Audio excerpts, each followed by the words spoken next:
It is indeed a distinct pleasure to introduce today's commencement speaker, Dr. Scott Parazynski.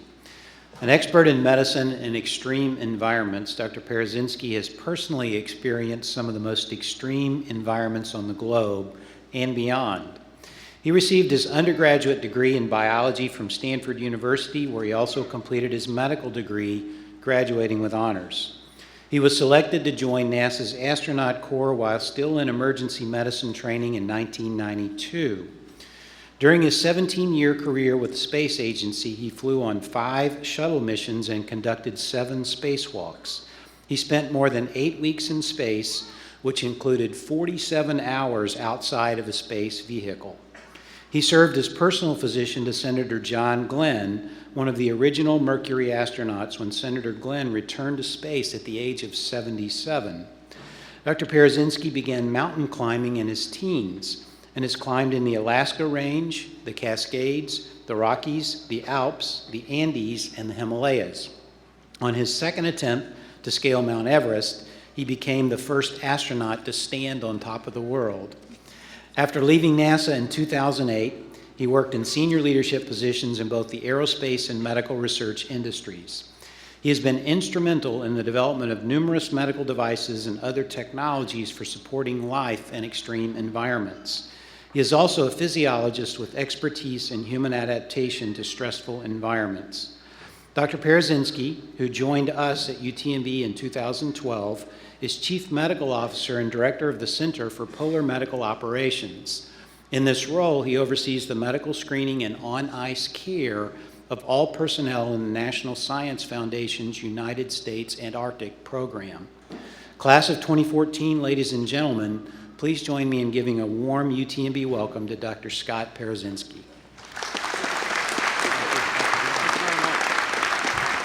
Wow, what a thrill. Well, it just goes to show that anyone can sound good on paper, but I appreciate those kind words, sir.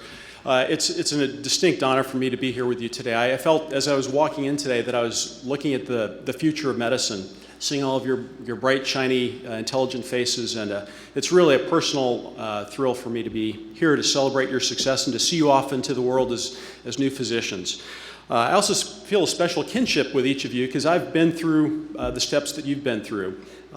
Those difficult sleepless nights on call and worrying about your patients even after you go home. And so this is the first step of many towards your path. But I didn't graduate from this wonderful institution, but I got here as soon as I could. And as Dr. Callender mentioned, I currently am the Chief Medical Officer of the Center for Polar Medical Operations, which means that I take care of people at the bottom of the planet 24/7, and it's a really exciting job. And it's amazing what takes place here at UTMB, the breadth of research and the opportunities that exist here. So it's been my great pleasure to serve here for the last 2 years and also to be on the aerospace medicine faculty for a number of years as an adjunct faculty member. But I'm going to tell you a quick funny story here. So when I told my staff that I was going to be speaking with you today, they were really excited for me, of course, and one of my deputy, actually Les, actually asked me if I'd be wearing my astronaut outfit to graduation today, to which I told him, no, first off, astronauts do not wear outfits, we wear spacesuits, okay? So get that straight first. And secondly, it's not clear which is more comfortable, a 250-pound spacesuit that protects us from the vacuum of space or graduation regalia. And the answer, if you're curious, is a spacesuit. So if you could just humor me here for a second. I don't do a lot of social media, but yeah, I don't tweet what I had for breakfast and things like that. But for major milestones in my life, I really do like to capture big important things to me, and this is a great event. So if we could take a selfie together as a class. So. Okay, you're not smiling. Eyes open. Thank you very much. That's great. I'm going to tweet that as soon as I sit down. So you should be incredibly proud of what you've accomplished here today, and over the past 4 years, even though it's yet another step along a lifelong path of learning to benefit your patients. Proud as you might be today of yourself, I wanted to start out by talking about teamwork. It's true that you're the one who spent those long sleepless nights in the ICU and the OR and studying for exams and so on.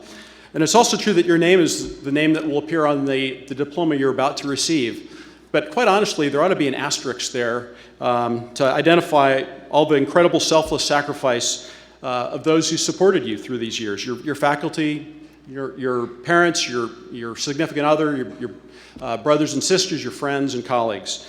And so let's show our love with a round of applause for all the behind-the-scenes team. Thank you very much.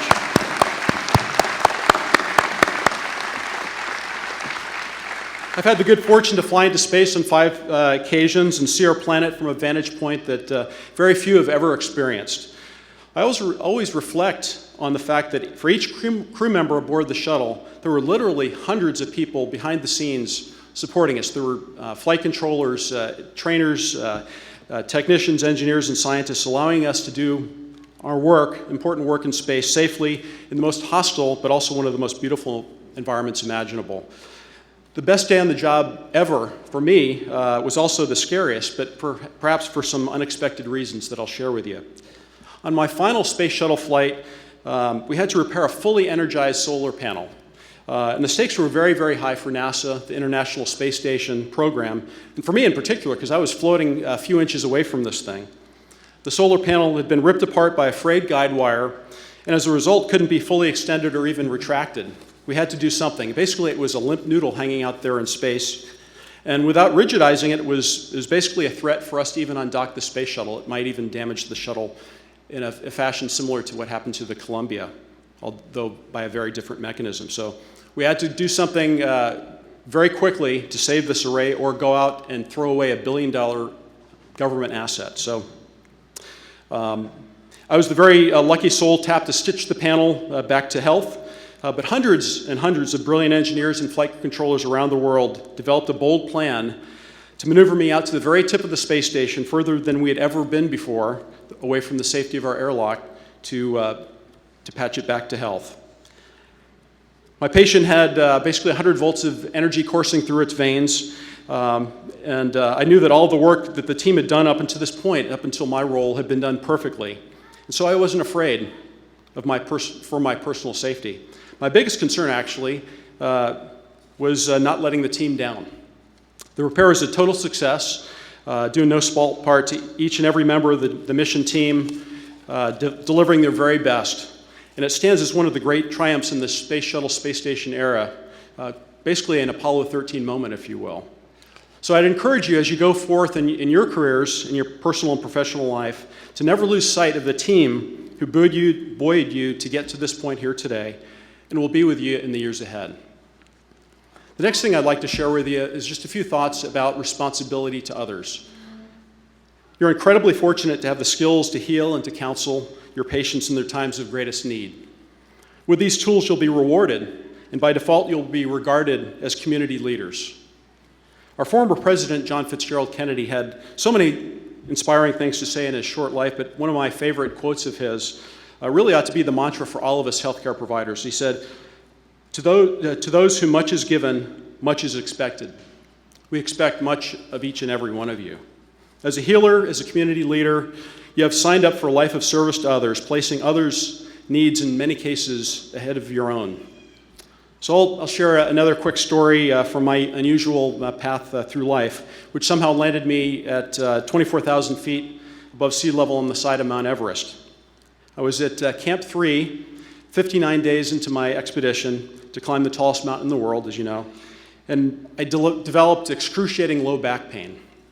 I tried to sleep the pain away, but the pangs of sharp pain didn't allow more than 30 seconds of sleep that night.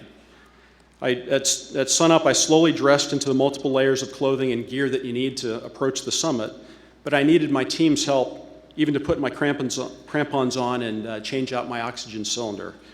That's how severe the discomfort was. The summit of my dreams was literally less than 24 hours away. I could see the south summit just over my right shoulder, but every movement brought excruciating pain. I took a few paces towards the summit from camp, but I soon realized that not only was I taking a gamble with my own life, I would potentially be risking the summit success of my teammates and maybe even placing them in a life or death rescue situation. This is a defining moment in my life, and I'm glad to say that I made the right decision. I turned my back on the summit that day, not knowing whether I'd ever have the chance to come back and try again. So you're going to find in life many quandaries in other forms during your professional and personal lives, but never forget your responsibility to others, the self-sacrifice that is required and is expected of you as medical professionals. Next, as an inventor, I just wanted to share a few words about innovation. I think all of us in healthcare have an opportunity and, in fact, a responsibility to innovate. Healthcare is anything but static, so keeping current with developments in medical science and keeping a curious mindset can and will advance our practice. Try to avoid the trap of, it's the way we've always done it. Why do you do it that way? Is there a better way? Can we reduce pain, improve outcomes, make the task easier, more reproducible, less costly, and so on? I think by working with your colleagues, with nursing, with medical technicians, and even your patients, and a keen eye, you can identify lots of problems worth solving in your profession. It's a target-rich environment, as we like to say. And finally, I'll just share a few words with you about tenacity. Since today is such a major milestone in your lives, with many yet to go. Climbing mountains is actually a great metaphor for the biggest challenges in our life, so I'll take you back to Mount Everest. Rope length after rope length, step after step, panting breath after panting breath, the climber has to overcome the physical elements and disregard the tiny voices in the back of our heads telling us to sit down or to turn back from the summit. Arriving at Mount Everest base camp at 17,500 feet above sea level, with 2 vertical miles still to go towards the summit, newly arrived summit aspirants not infrequently get psyched out and never even set foot on the mountain or into the Khumbu Icefall, the first stage of the climb. So what makes a successful Everest climber? In addition to climbing skill, physical preparation, and good judgment, the key is to be able to break down the path to the summit into manageable pieces. If you can only see the 11,500 feet of vertical and not one day at a time, even one rope length at a time or one step at a time, you'll be self-defeated. Thankfully, I was able to set my sights on sub-goals along the way to the top, and one of the greatest moments of my life was arriving on top of the world at 4 a.m., May 20th, 2009, just in time for the most amazing sunrise my eyes will ever see. Tenacity, all told, it took me 2 climbing seasons and 4 months away from home in the cold hypoxic Himalayas, but those things that come hardest to us in life oftentimes mean the most. And think about the tenacity that it's taken you to get to this auditorium today. So let me wrap up with this. Even though I've had a great many adventures and challenges in life, my bucket list is as full as it's ever been. I wish for each of you inspiring challenges, adventures, and rewards as you walk through life. I'd advise keeping your personal and professional bucket list primed at all times, as goals and determination lead to great rewards. Today is a major turning point among many that will follow in your lives. You'll have family milestones, internship, of course, residency, fellowship, and uncharted territory beyond. With teamwork and appreciation for all those on your team, especially your family, coworkers, and friends, with selflessness and a strong sense of responsibility for others, with an eye towards innovation and making healthcare better, and with the tenacity you've already demonstrated applied to your patients and continued learning, your future cannot be brighter. I'm excited for the many lives you'll benefit, the discoveries you'll make, and the difference you'll make in your communities and in our world. So congratulations and Godspeed to the class of 2014.